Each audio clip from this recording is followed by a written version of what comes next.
தந்தை தாயும் நீ என்னுயிர் துணையும் நீ சஞ்சலமது தீர்க்க வந்த தேசிக வடிவும் நீ உன்னையல்லால் மற்றொரு துணை காணேன் அந்த மாதியும் அளப்பரும் ஜோதியே ஆதியே அடியார்த்தம் சிந்தை மேவிய தாயுமானவன் எனும் சிறகிரி பெருமானே ஆதி அந்தம் காட்டாத முதலாய் எம்மை அடிமைக்கா வளர்த்து எடுத்த அன்னை போல நீதி பெரும் குருவாகி மனம் வாக்கு எட்டா நிச்சயமாய் சொச்சமதாய் நிமலமாகி வாதமிடும் சமய நெறிக்கு அரியதாகி மௌனத்தோர் பால்வெளியாய் வயங்கா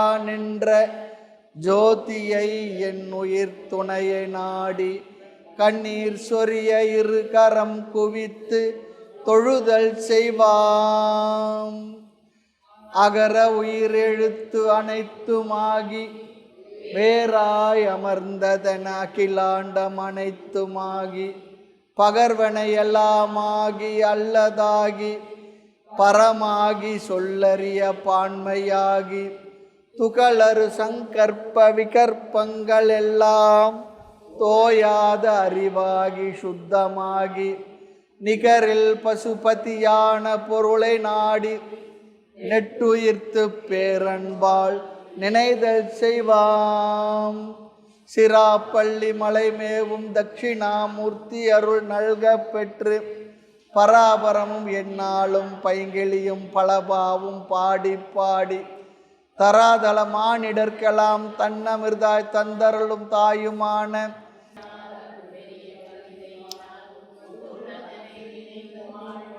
தாயுமான நிராமயனார் அருள் பெரிய கவிதையினால் பொருள் அதனை நினைந்து வாழ்வாம். தாயுமான சுவாமிகள் பாடல்கள் 163வது வகுப்பு உடல் பொய்யுறவு அந்த தலைப்பில் 43வது பாடல். மொத்தத்தில் 502வது பாடல் இப்போ நம்ம பார்க்கிறோம். 501 பாடல்களை பார்த்து முடிச்சிருக்கோம். இன்றைக்கி பாடல் மொத்த தாய்மலர் பாடல்கள் அங்கிங்கனாதபடி தொடங்கி சென்ற வகுப்பு வரையிலும் 501 பாடல்களை பார்த்துருக்கோம். காலன் தனை உதைத்தான் காமன் தனை எரித்தான் பாலன் பசிக்கிறங்கி பால் கடலை ஞாலம் மெச்ச பின்னே நடக்க விட்டான் பேரருளை நாடாதார்க்கு என்னே நடக்க இனி. காலன் தனை உதைத்தான் காமன் தனை எரித்தான் பாலன் பசிக்கிறங்கி பார்க்கடலை ஞாலமெச்ச பின்னே நடக்க விட்டான் பேரொருளை நாடாதார்க்கு என்னே நடக்க இனி. உடல் பொய்யுறவு அதிகாரத்தில் தலைப்பில் 43வது பாடல். சரி, இந்த பாடலில் சில கதைகள் புராண வரலாறுகளை சொல்கிறார். காலன் தனை உதைத்தான், யமனை எட்டி உதைத்தாரா. யாருக்காக? மார்க்கண்டற்காக. மார்க்கண்டற்காக மரளிப்பட்ட பாட்டை உண்ணி பார்க்கின் நின் நண்பர்க்கென்ன பயங்கான் பராபரமே சொல்கிறார். இறைவன் பக்தர்களுக்காக என்னவெல்லாம் செய்வான்றதுக்காக சொல்கிறார். முருகண்டு முனிவருடைய மகன் மார்க்கண்டேயன். எத்தனை வயதுள்ள பிள்ளை வேணும்? நல்ல அறிவாளியாக ஞானியாக இருக்கிற 16 வயதுடைய பிள்ளை வேணுமா, இல்லை தீர்காயுசுடைய பிள்ளை வேணுமா கேட்கும்போது அவர் 16 வயது கேட்டுட்டார். 16 வயது ஆகும்பொழுது இது பையன் இறந்துடுவேன்னு மனசில் ஒரு வருத்தம். அது பையனுக்கு தெரியுது. அப்புறம் என்ன பண்ண, சிவபெருமானை நோக்கி நன்கு தவம் செய்தான்.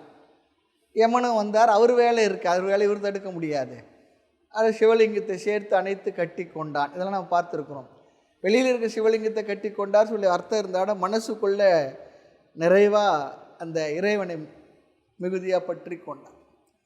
அப்பொழுது யமனை உதைத்து மார்க்கண்டேயனை காப்பாற்றினார் என்பது வரலாறு, புராணம். அதை இங்கே சொல்கிறார். அந்த கருத்தை இங்கே சொல்கிறார். இந்த மகாபாரத யுத்தத்தில் அந்த உலூக்கு முனிவர் அவர் போயிட்டு வந்துட்டார். யுத்தம் தான் முடிவாயிடுது. கடைசியாக கிருஷ்ண பரமாத்மா தூது போகணும். அதுக்கு முன்னே ஒருத்தரே கேட்குறார். எல்லாரும் கேட்டு வரும், ஒன்று ஒன்று சொல்கிறாங்க. அப்போ சகதேவனை கேட்குறார். சகதேவன் சொல்கிறான், இதெல்லாம் ஒன்றும் இல்லை, எப்போ பார்த்தாலும் இந்த கூந்தலை விரித்து போட்டு எங்களுக்கு ஒரு மாதிரி ஆத்திரம் ஊட்டிக்கிட்டு இருக்க திரௌபதியோட கூந்தலை கட் பண்ணிவிட்டு இந்த பீமன் ஒரு விரதம் எடுத்திருக்கான், அவனையும் சரி பண்ணி அர்ஜுனோட காண்டீவத்தையும் வெட்டி போட்டுட்டேன்னு சொன்னால் உடச்சி போட்டுட்டா இந்த வாராமல் காப்பன் மகாபாரதம் என்றான். மகாபாரதம் வராமல் காப்பாற்றிடுன்னு சொல்கிறான். அப்படி சொன்ன உடனே பகவான் சொன்னாரா, நீ முன்ன சொன்னதெல்லாம் சரிப்பா, செய்துடலாம், ஆனால் என்னை கட்டி போடுறதா சொன்னப்பாரு, அதிலிருந்து நீ அதை ஒட்டு செய்ய முடியாது சொன்னார். நீ எதுக்கு வந்திருக்கிற, இந்த உலகத்தில் இந்த யுத்தமெல்லாம் பண்ணி இந்த உலகத்தில் சில பேர்லாம் சரி பண்ணி பூபாரம் தீர்க்கிறதுன்னு சொல்லுவாங்க பாருங்க புராணங்கள், இந்த வார்த்தை அதெல்லாம் சரி பண்ணுறதா வந்துருக்கு. அந்த காலத்தில் கொள்ள நோய், யுத்தங்கள், அது மூலமாக தான் ஜனத்தொகை குறையும், மறுபடியும் வரும், இப்படியா இருந்துக்கிட்டு இருக்கு.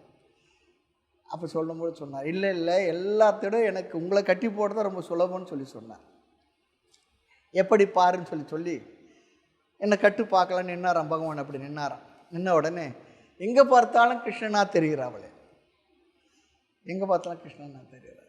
அப்போ பார்த்தார், சரி நாம் ஏற்கனவே பார்த்த அந்த திருமேனி எவ்வளோ நாளாக பார்த்துருக்கார், அதை மனதில் வரவழைத்து கொண்டு மனதிலே கிருஷ்ணனை கட்டி விட்டாராம். கட்டினவுடனே கிருஷ்ண என்னை விட்டுடு, உன்னை விடுறதுக்காக இவ்வளோ கஷ்டப்பட்டு கட்டினேன், நான் ஒரு சில வரம் கேட்க போகிறேன், அந்த வரத்தை கொடுத்துட்டு நீங்கள் வரம் கொடுத்து முடிங்க, அப்புறம் உங்களை விடுறதை பற்றி நான் யோசிக்கிறேன்னா. என்ன வரண்டா அப்போ கேளுன்னார். நீங்கள் என்ன பண்ண போகிறீங்க, இந்த மகாபாரத யுத்தத்தில் எல்லாரையும் ஒன்று விடாத கொண்டுட போகிறீங்க, அது சந்தேகமே இல்லை. வயதானவங்க மற்றவங்க யுத்தத்துக்கு வராதவங்களை தவிர இது எல்லா ராஜாக்கள் மற்றெல்லாம் கொண்டுட போகிறீங்க, அது உண்மை தானே, சொல்லுன்னு கேட்குறாரு. ஆகவே எனக்கு ஒன்று வரம் கொடுக்கணும், இந்த யுத்தத்தில் பஞ்ச பாண்டவர்களை கொல்ல விட மாட்டேன், அவர்கள் உயிர் துறப்பதை நான் தடுப்பேன், அல்லது ஏதோ ஒரு எங்களை காப்பாற்றுன்னு சொல்லி ஒரு உறுதி பண்ணி கொடு, அப்போ தான் நான் உன்னை விடுவேன்னு சொல்கிறார். அதே போல் பகவான் உறுதி சத்தியம் பண்ணி கொடுக்குறாரு. அப்போ தான் பகவானோட மனசில் இருந்தது மற்றவங்களுக்கே தெரிஞ்சதுன்னு சொல்லுவார். அதனால தான் பாருங்கள், யுத்தம்லாம் முடிஞ்ச பிற்பாடு அஸ்வத்தாமன் அந்த எல்லாம் யுத்தம் முடிஞ்சிருக்கும் பொழுது அந்த பாசறையில் இருக்கக்கூடிய இளம் பஞ்ச பாண்டவர்களை கொண்டு விடுறான். அந்த நேரம் பார்த்து பகவான் என்ன பண்ணுறாரு, அங்கே இருக்க ஒரு ஏரிக்கரையில் இந்த பஞ்ச பாண்டவர்களை அழைச்சின்னு போய்ட்டுறார். அப்புறம் பார்க்குறாங்க, கொண்டுட்டு இருக்காங்க. அந்த நேரத்தில் அஸ்வத்தாமனுக்கு இருந்த வரம்படி அவன் உபயோகித்த ஆயுதத்தில் யாரையும் காப்பாற்ற முடியாது, அதுவும் இருக்குது. அதாவது என்டையர் மகாபாரத நிறைய கதைகளில் பகவான் தான் கொடுத்த வரம் மற்றதெல்லாம் தானே மீறாமல் இருந்தாலும் தன்னுடைய பக்தர்களை எப்படி காப்பாற்றுறது ரொம்ப பேலன்ஸ் பண்ணி நிறைய ராஜதந்திரமாக நடந்தாலும் நிறைய தெரியும். ஆக அஸ்வத்தாமனுடைய வரத்துக்கும் அந்த அஸ்திரத்துக்கும் பிரயோஜனம் இருக்கணும், மாற்ற முடியாது. அதை அவர் வாக்கு கொடுத்துட்டார், பஞ்சபாண்டவர்கள் நான் காப்பாற்றுறேன், எனக்கு சத்தியம் பண்ணி கொடுன்னு சொல்லி கேட்டுறான். அதையும் காப்பாற்றணும், அதற்காக இப்படி ஒரு வேலை பண்ணார் சொல்லுவாங்க. அது எதுக்கு சொல்கிறேன்னு சொன்னால், மனதிலே கட்டுவது. இளையான்குடி மாறன் நாயனார் வரலாறு, இளையான்குடி இல்லை, பூசலார் நாயனார், அவர் என்ன பண்ணார், மனதிலேயே கோயில் கட்டினார், மானச கோயில் கட்டினார். அதனால தான் நின்ற ஊர் பூசல் அன்பன் நெடுது நாள் நினைந்து செய்து நன்று நீடு ஆலயத்தில் நாளை நாம் புகுவோம் சொன்னார். இறைவன் அதுக்கெல்லாம் அனுகிரகம் பண்ணியிருக்கார், மனதிலே செய்கிற அந்த மானச பூஜைக்கெல்லாம். ஆக இங்கு காலன் தன்னை உதைத்தான் அப்படின்னா அவர் சிவலிங்கத்தை கட்டிக்கிட்டார். படம்லாம் பார்த்துருப்போம் நம்ம, சின்ன குழந்தை பையன் 16 வயசு பையன் சிவலிங்கத்தை சேர்த்து கட்டிக்குவார். சிவபெருமான் வருவார், அவர் யமதர்ம ராஜா பாசக்கயிறு வீசுவார், அவனை கொள்றதாலாம் நம்ம வரலாறு புராண கதைகள் அந்த வடிவங்கள் சித்திரங்கள்லாம் பார்த்துருக்கின்றோம். கோயில்கள்லையும் அப்படிப்பட்ட சிற்பங்கள்லாம் இருக்குது. கோயில்களில் இருக்கிற சிற்பங்கள் எல்லாம் நம்முடைய புராண கதைகளை வரலாறுகளை அந்தந்த காலத்தில் இருந்த மனிதர்களை சம்பவங்களை எல்லாம் ஞாபகப்படுத்துவதற்கான வரலாற்று ஆவணங்கள் அதெல்லாம் நல்லா ஞாபகம் வச்சுப்போம். அதனால தான் இங்கே பார்த்தேன், இங்கே திருவள்ளூர் விக்கிரகம் செய்ய சொன்னேன். அந்த ஸ்தபதி, இந்த ஊர் ஸ்தபதி தான், அந்த மரவூர் சாவடி பக்கத்தில் இருக்கார் அந்த தம்பி. அவர் வந்து திருவள்ளுவர் சிலையை செய்தார். நான் சொன்னேன், இது திருவள்ளுவர் சிலையே இல்லையப்பா, இது ஒரு சித்தர் சிலை போல் பண்ணியிருக்கேன், வேறு யார்? அவர் என்ன சொன்னாரா, சாமி நீங்கள் மனசில் பதிச்சுக்கிட்ட திருவள்ளுவர் சிலை இப்போ அரசாங்கம் வெளியிட்டு ஏதோ அது திருவள்ளுவர் கிடையாது. மதுரை மீனாட்சி அம்மன் கோயிலில் திருவள்ளுவர் சொல்லி அந்த கோபுரத்தில் எந்த சிலை இருக்கோ அதை தான் நான் செய்திருக்கேன், அதுதான் உண்மையாக இருக்க முடியும். நீங்கள் அந்த சிலையை என்ன செய்ய சொன்னால் நான் செய்ய மாட்டேன்னு சொல்லி போயிட்டான். அப்புறம் அவரை கூப்பிட்டு நான் அப்ரிஷியேட் பண்ணேன். பரவாயில்லையே, உன்னுடைய தொழில் ரீதியாக நீ என்ன பண்ணுமோ அது பண்ணியிருக்கேன், ரொம்ப சந்தோஷம், அப்படியே இருக்கட்டும்னு சொல்லிட்டு சரஸ்வதி விக்கிரகம் அவர் தான் செய்தார். தட்சிணாமூர்த்தி சந்நிதியில் ஒரு 2 இது இருக்குது. ஒரு சின்ன ஒரு குட்டியோண்டு பிள்ளையாக இருக்கும், உங்களுக்கு தெரியாது. அவர் மேலே ஒரு இடத்துல வீணா தட்சிணாமூர்த்தி இருப்பார். ஒரு 5 நிமிஷம் 10 நிமிஷம் செய்து முடிச்சிட்டார். அதில் செய்து பிற்பாடு சொன்னார். அப்படி நிறைய திறமைகள் இருக்குது. எதுக்கு சொல்ல வந்தேன்னு சொன்னால், மனதிலேயே செய்கின்ற அந்த பூஜைக்கு ரொம்ப விசேஷம். ஆமாம், மானச பூஜை. காலன் தன்னை உதைத்தான். யமனை எட்டி உதைச்சார். காமன் தன்னை எரித்தான். சிவபெருமான் நன்கு தியானம் பண்ணிகிட்டு இருக்கும் பொழுது அவருடைய தியானத்தை கலைப்பதற்காக இந்திரனுடைய ஆணைப்படி அந்த காமன் அவன் அவருடைய தவத்தை கலைப்பதற்காக வந்தானான். அப்பொழுது அவனை கண்ணை திறந்து பார்த்தாரு, எரிஞ்சு போயிட்டானான். அது இங்கே ஞாபகப்படுத்துகிறார். காமன் தன்னை எரித்தான். அடுத்து பாலன் பசிக்கிறங்கி. புலிக்கால் முனிவர் அவருடைய மகன் உபமன்யு அவருடைய பசியை போக்குவதற்காக இறைவன் மனமிறங்கி பாலை அவருக்கு ஊட்டி திருப்பார்கடலே அவர் பின்னால் போகும்படி செய்தாராம். ஞானசம்பந்தருக்கு எப்படி ஞானப்பால் கொடுத்தார், அது போல் நம்முடைய தர்மத்தில் நிறைய அதுக்கான வரலாறுலாம் இருக்குது. அதை பண்ணியிருக்கேன். அடுத்து இந்த உலகம் புகழ அந்த முனிவருக்கும் அதையெல்லாம் செய்து காட்டியிருக்கிறேன். அதனால தான் நம்ம இப்போ பேசுகிறோம். இப்படிப்பட்ட அருஞ்செயல்களை செய்தருளிய சிவபெருமானுடைய பேரொருள் நாடாதவருக்கு, பேரொருளை நாடாதாருக்கு என்னே நடக்க இனி.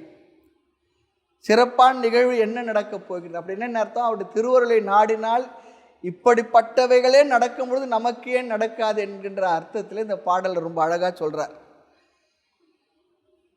மன்மதனை பார்த்து எரித்தார். ஆமாம், அதுதான் இங்கே சொல்கிறார். சிவபெருமானை அவருடைய திருவருளை நாடாதவருக்கு இனி என்ன வாழ்க்கை இருக்கின்றது அப்படின்னா என்ன அர்த்தம்? ஒரு வாழ்க்கையும் இல்லை. இறைவனுடைய திருவருளை நாட வேண்டும் சொல்கிறார். அதுதான் ரொம்ப அழகாக சொல்கிறார். காலன் தன்னை உதைத்தான், காமன் தன்னை எரித்தான், பாலன் பசிக்கிறங்கி பார்க்கடலை ஞாலமெச்ச பின்னே நடக்க விட்டான், பேரொருளை நாடாதார்க்கு என்னே நடக்க இனி. என்ன நடக்கணும், இனி என்ன நடக்கும் அப்படி சொல்கிறார். அடுத்த பாடல் 44வது பாடல். விண்ணறிவி மேன்மேல் விளங்குவ போலே இரண்டு கண்ணருவி வெள்ளமுடு கை கூப்பி தன் அமிர்த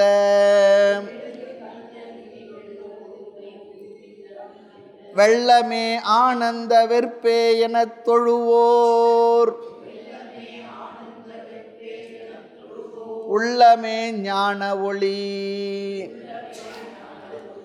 விண்ணறிவி மேன்மேல் விளங்குவ போலே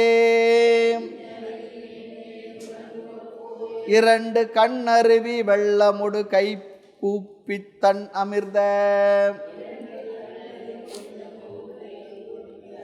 வெள்ளமே ஆனந்த வெற்பே எனத் தொழுவோர் உள்ளமே ஞான ஒளி. கண்ணீர் பெருக்கி கைகூப்பி நாவால் துதித்து வணங்குவோருடைய மனமே ஞான சுடர். அதுவே ஞானம் நிறைந்த ஒரு ஞானமயமான மனம் சொல்கிறார். அந்த மனமே அறிவை உடைய மனம் என்று சொல்லுகின்றார். ரொம்ப அழகாக சொல்கிறார். கண்ணீர் பெருக்கி, கண்ணீர் ஆறாக சொல்கிறார் பாருங்க. அதுபோல் கண்ணீர் பெருக்கி கண்கால் காண்மீன்களோ கடல் நஞ்சுண்ட கண்டந்தனை செவிகால் கேண்மின்களோ கைகால் கூப்பி தொழில். இப்படி திருவங்க மாலையில் எப்படி சொன்னார்களோ அது போல இந்த இடத்துல சொல்கிறார், விண்ணிலிருந்து மழையானது பொழிவதைப் போல 2 கண்களில் நீரானது அருவியாய் பொழிய சொல்கிறார். ராமகிருஷ்ண பரமஹம்சர் சொல்கிறது போல உலக பொருள்களுக்காக குடங்குடமாக கண்ணீர் சிந்துற இறைவனை நினச்சி உன்னுடைய கண்ணில் 2 சொட்டு கண்ணீர் துளிகள் வந்தால் அது உயர்ந்த பக்தியுடைய வெளிப்பாடுன்னுவார். நமக்கு அப்படி தானே இருக்குது. உலக பொருள்களாக என்ன அழறோம், கூப்பாடு போடுறோம். எந்த எதிர்பார்ப்பும் இல்லாமல் அன்பால் கரைந்துருகி அண்ணா அரசு எனக்கூவி பின்புற்றழும் என விழிநீர் பெருக்கி பெருக்கி பித்தாகி துன்பக் கடல் விட்டு அகழ்வேனோ சொரூபானந்த சுடற்கொழுந்து சொல்கிறது போல் அப்படி வருதா சொன்னால் இல்லை.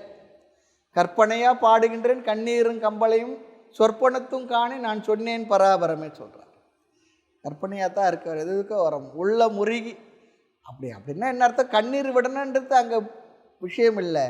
நம்முடைய மனதானது அந்த அளவிற்கு பண்பட்டு பக்குவப்பட்டு இருக்கணும் என்பது தான் அங்கே அர்த்தம் இறைவனுடைய விஷயத்தில். அதுதான் இங்கே சொல்கிறார், விண்ணிலிருந்து மழையானது பொழிவது போல 2 கண்களிலும் நீரானது அருவியாய் பொழிய கை 2ஐயும் தலைமேல் கூப்பி சொல்கிறார்.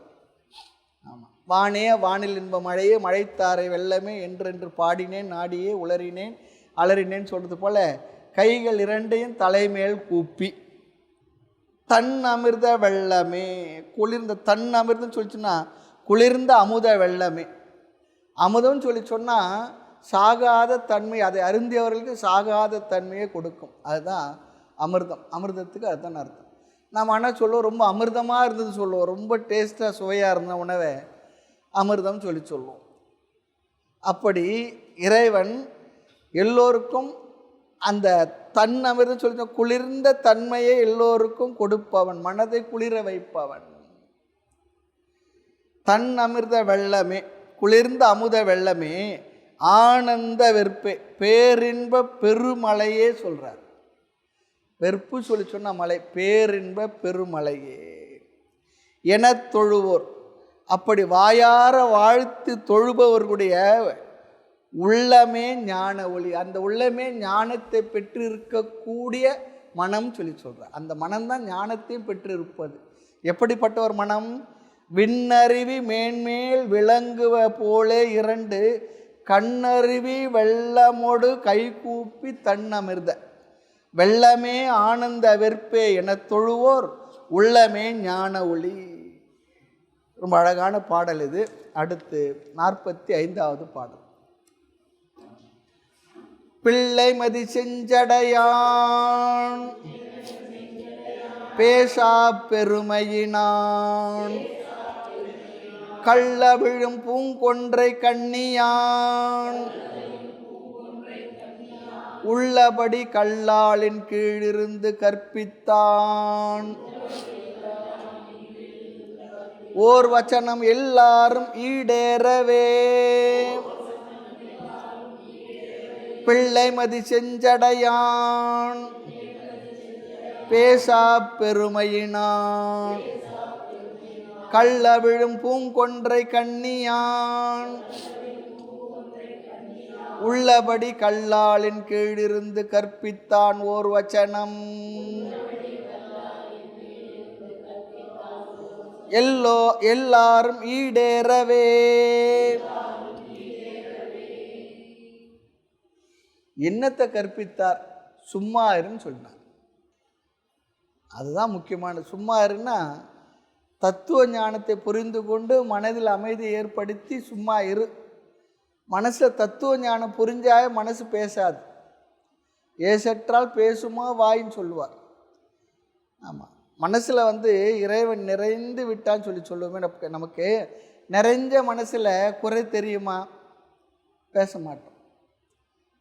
பரமஹம்சர் ஒரு உதாரணம் சொல்லுவார்.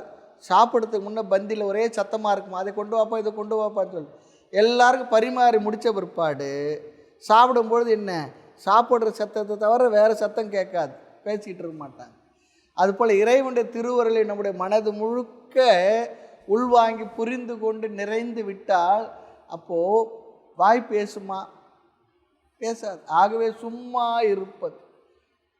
சும்மா இருக்க சுகம் உதயமாகுமே மாயா லோகமினி ஏனடா. சும்மா இருக்க சுகம் சுகம் என்று சுருதியெல்லாம் அம்மா நிரந்தரம் சொல்லவும் கேட்டும் அறிவின்றியே பெம்மான் மௌனி மொழியன் தப்பி என் பேதமையால் வெம்மாய காட்டில் அலைந்தேன் அந்தோ என் விதிவசமே. எல்லாம் சொல்லியிருக்கு. ஏன் நம்மளால் சும்மா இருக்க முடியல? சும்மா இருக்கக்கூடிய கலையை நம்ம கற்கலை. சும்மா பேசி பேசி விவகாரத்தை செய்து இந்த மனசு எப்போ பார்த்தாலும் எதுனா பண்ணிக்கிட்டே இருக்கு. சும்மா இருக்க முடியல. சரி, சின்ன பசங்க சும்மா இருக்க முடியல, சரி அது நல்லது தான். வயதான தாத்தா சும்மா இருக்காரா? ஏன் அவரால் சும்மா இருக்க முடியல? அவரும் கூட ஒரு இடத்துல தான் உட்காந்துருக்காரு, மனசு எங்கெல்லாம் சுற்றுது. ஆள் ஃபிசிக்கலாக ஒரு இடத்துல இருக்கார், ஆனால் ஊரெல்லாம் சுற்றுது. அப்போ மனமும் பேசிக்கிட்டு தான் இருக்குது. மனம் பேசாத இருக்குன்னா என்ன பண்ணணும்? மனம் பேசாமல் நிறைந்து இருக்கணும்னு சொன்னால் மனதை நிறைக்கக்கூடிய ஒரே ஒரு விஷயம் ஆத்ம ஞானம் தான். வயிற்றை எப்படி நிறைக்க முடியாதோ அதுபோல் மனசை நிறைக்க முடியாத இருக்குது. மனதை நிறைக்கக்கூடிய ஒரே ஒரு தந்திரம், ஒரே விஷயம் ஆத்ம ஞானத்தை தவிர மனதை வேறு எதாலும் நிறைக்க முடியாது. நம்ம பிறந்தது முதல் இவ்வளோ இது வரையிலும் சாப்பிட்டுக்கிட்டு தானே இருக்கிறோம். இல்லை 80 வயது ஆகிடுது, இனி நீ சாப்பிடாதுன்னு ஒரு நாள்னு அந்த மனசும் வயிறும் சொல்லியிருக்கா. பிறந்த அன்னைக்கு பாருங்களேன், சும்மா ஒரு சக்கரை தண்ணி வைக்கிறாங்க, அதுக்கு எப்போ தெரிஞ்சது இனிப்பு டேஸ்ட்டு, சப்பு கொட்டி அந்த குழந்தை சுன்னு சாப்பிடுது. அப்பத்துலேருந்து இன்னைக்கு வரைக்கும் எத்தனை மூட்டை அரிசி சாப்பிட்ருப்போம், எவ்வளோ லிட்டர் காப்பி குடிச்சிருப்போம், எவ்வளோ முருங்கைக்காய் கத்திரிக்காய் இட்லி தோசை எத்தனை லாரி சாப்பிட்ருப்போம். அவ்வளோத்தையும் வாங்கி ஜீரணம் பண்ண இந்த உடம்பு இன்னும் மறுபடியும் கேட்டுக்கிட்டு தானே இருக்குது. போதும்னு சொல்லியிருக்கா. எப்படி இந்த வயிறானது நிறைக்க முடியாத பாத்திரமாக இருக்குது, அதுபோல் இந்த மனமும் நம்மால் நிறைக்க முடியாத பாத்திரமாகவே இருக்குது. நிறைக்க முடியாத இந்த பாத்திரத்தை நிறைக்கக்கூடிய ஒரே சக்தி ஆத்ம ஞானத்துக்கு தான் உண்டு. அது எதை கொண்டு நிறைக்கின்றது என்றால், நீயே அந்த நிறைவினுடைய வடிவம் என்று சொல்லி கொடுத்து, நீ நிறைவு வேறு எங்கே வெளியே தேடிக்கிட்டு இருக்க, நீயே அந்த நிறைவு என்று சொல்லி கொடுத்துடும். இந்த சக்கரை என்ன பண்ணிச்சான், ஒவ்வொரு அண்ணாச்சி கடையாக போச்சான். இனிப்பு எப்படி இருக்கு, இனிப்பு எப்படி இருக்குன்னு கேட்டுச்சான். சக்கரை போய் இனிப்பு எப்படி இருக்குன்னு கேட்டால் எப்படி இருக்கும்? அதுவே இனிப்பு தான். அதுக்கு தெரியல தானே இனிப்பாக இருப்பது, அது யாருன்னா சொல்லணும். அதுபோல் இங்கே நானே அந்த நிறைவின் சொரூபமாக ஆத்மாவாக இருந்து கொண்டு எதையோ கொண்டு வந்து நிறைச்சா நான் நிறைஞ்சிடும்னு நினைக்கிறேன். எதாலும் இந்த மனதானது நிறைக்கவே முடியாது. நிறைக்க முடியாத ஒரு மேஜிக் பாத்திரம் இது. ஒரு ராஜா இடத்துல ஒரு பணியாள், அவருக்கு சிகை அலங்காரம்லாம் பண்ணுவார், டெய்லி வருவார், சந்தோஷமாக இருக்கும். ராஜாவை தொட்டு சிகை அலங்காரம் பண்ணுறது யாரோ ஒருத்தர் கிடைச்ச ஒரு பாக்கியம் தானே. அதுபோல் ரொம்ப அன்பாக இனிமையாக பேசிகிட்டு இருப்பார். கொஞ்ச நாள் அவன் ஒரு மாதிரி சோகமே வடிவாகிட்டான். கேட்டார், என்னடா உனக்கு என்ன சோகம், உனக்கு என்ன கஷ்டம்? ராஜா, எனக்கு சம்பளம் பத்தலை. அவ்வளோதானே, நான் கொடுக்க சொல்கிறேன். கொஞ்ச நாள் ஆச்சு, மறுபடியும் அதே போல் தான். என்னடா ஆச்சு? மறுபடியும் சம்பளம் பத்தலை. மறுபடியும் ஆட்டோக்கார் கேட்குறா பாருங்க, மீட்ரு மேலே கொஞ்சம் கூட்டி கொடுங்க, போட்டு கொடுங்க. அதில் கொடுத்தார். அப்போவும் சோகமாக இருந்தான். அப்போ பார்த்தார், உனக்கு ஏதோ பிரச்சனை இருக்குது சொல்லுன்னு சொன்னார். சொல்லலை. அப்புறம் ராஜா கேட்டாராம், உன்னோட வீட்டில் ஒரு குடம் நிறைய தங்க காசு இருக்கான்னார். அது எப்படிங்க ராஜா உங்களுக்கு தெரிஞ்சு? அதை முதல் கொண்டு போய் எங்கன்னா போட்டுக்கிட்டோம், அப்போ தான் நீ உருப்படுவேன்னாராம். அது என்ன ஆச்சுன்னா, ராஜாவுக்கு இந்த பணியெல்லாம் செய்து முடித்த பிற்பாடு அரசாங்கத்தில் பணமும் வருது. ஆனால் அந்த காலத்தில் உணவு சமைப்பதற்கு எரிபொருள் காடுகளில் தானே போய்ட்டு மரங்கள் அது இதெல்லாம் கொண்டு வர சுள்ளியெல்லாம் கொண்டு வருவாங்க. இப்போ தான் எல்லார் வீட்லையும் கேஸ் வந்துடுச்சு. அப்படி போகும்பொழுது ஒரு பேய் ஒன்று கேட்டுச்சான், உனக்கு குடம் நிறைய தங்கம் வேணுமா? யாருன்னா வேண்டான்னு சொல்லுவோமா? வேணும்னு சொன்னான். சரி வீட்டுக்கு போயிரு வரணும். வீட்டுக்கு போய் பார்த்தா வீட்டில் அந்த குடம் நிறைய தங்க காசோடு வந்து நிற்குதான். பார்த்தான். மனைவி கிட்ட சொன்னான், யார்கிட்டையும் சொல்லாத, இதை நமக்கு வந்துருக்கு. சரி சந்தோஷமாக இருக்கலாம் இல்லையா? அந்த குடத்தில் இருக்க நகை, அந்த தங்கத்தில் தங்க காசு கழுத்து வரைக்கும் தான் இருக்குது, நிறையில. இவன் என்ன பண்ணால் அதை நிறைக்கணும்னு எண்ணம் வந்துடுச்சு. அதுக்காக என்ன பண்ணால், இந்த ஊரில் உங்காத துங்காத சொல்கிறோம் பாருங்கள், வைத்த வாயை கட்டி அது போல் ஒரு காசாக வாங்கி வாங்கி போடுறான் நிறையன்னு சொல்லிட்டு அது நிறையவே இல்லை. பேயினுடைய ட்ரிக் என்னென்னா, அது நிறைக்க முடியாத ஒரு குடம் அது தங்கத்தினால. ஆனால் அது கொண்டு வந்து கொடுக்குறது ஆசைப்பட்டவனுக்கு. ஆசைக்கோர் அளவில்லை அகிலமெல்லாம் கட்டு ஆளினும் அழகேஸ் நிகராக அம்பொன் மிக வைத்த பேருன்னு சொல்கிறார். அவர் சொன்னார், முதல் கொண்டு போய் அதை எங்கே கிடைச்சிதோ அங்கே கொண்டு போய் போட்டுட்டு வந்துடும், அப்போ தான் வாழ்க்கை சிறப்பாக இருக்கும், போய் முதல்ல அந்த வேலையை பண்ணுன்னார். அதே எப்படி ராஜா உங்களுக்கு தெரியும்? நானும் அப்படி தான் ஆசைப்பட்டு கொண்டு வந்து அவஸ்தைப்பட்டு கொண்டு வச்சுட்டார். ராஜாவுக்கு அந்த கதி. அதுபோல் இந்த மனசு இருக்கே நிறைக்க முடியாத பாத்திரம், இது நிறையவே நிறையாது. எதை கொண்டு வந்து மனசு கொடுத்தா நிறையும்? என்றைக்குன்னா நிறைஞ்சிருக்கா? ஏதோ நம்ம ஆசைப்பட்டது கிடச்சிருந்துன்னா அப்போது ஒரு நிறைவு இருக்கும், உடனே இன்னும் ஒரு 10 கியூ கட்டிக்கிட்டு இருக்கோம், அது நிறையில. அடுத்து அதை நிறைச்சோன்னு இன்னொன்று, இப்படியா போயிட்டே இருக்கும். ஆகிய நிறைக்க முடியாத இந்த மனதை ஆத்ம ஞானத்தால் மட்டுமே நிறைக்க முடியும். அது எதுக்கு சொன்னால், சும்மா இரு, சும்மா இரு சொல்லற என்றாலுமே அம்மா பொருள் ஒன்றும் அறிந்திலனே. சும்மா இரு சொல்லற. ஆமாம், நம்மளால் சும்மா இருக்க முடியல. சும்மா இருன்னு இன்னொரு வார்த்தை இருக்குது, சும்மா என்பதற்கு பிரம்மம் சொல்லி ஒரு அர்த்தம் இருக்குது. நீ பிரம்மமா இரு. பிரம்மம் என்பது என்ன? அது என்னுடைய இயல்பு சொரூபம், நான் அந்த என்றுமுள்ள நித்தியமான ஆனந்த ஆத்மஸ்வரூபமே, அத்வைதமான அந்த பிரம்மஸ்வரூபமே என்று இருன்றது தான் அங்கே அர்த்தம். நம்ம சில நேரம் சொல்லுவோம், சும்மா இருக்க மாட்டேன் பசங்களை சொல்லுவோம். ஆமாம், வீட்டில் நாம கூட எத்தனை முறை நோஸ் கட்டு வாங்கியிருப்போம், மருமகிட்ட மகன்கிட்ட, சும்மா இருக்க மாட்டேப்பா, சும்மா இருப்பா, சும்மா நைன்னு சொல்லி அப்படிலாம் வாங்கியிருப்போம். அப்போது நம்மளால் சும்மா இருக்க முடியறதில்லை. ஆக இவர் என்ன வார்த்தை சொன்னார்னா, ஓர் வச்சனம், நீ அதுவாக இருக்கின்றாய், அதுவாக இருந்து கொண்டு அமைதியாக இரு.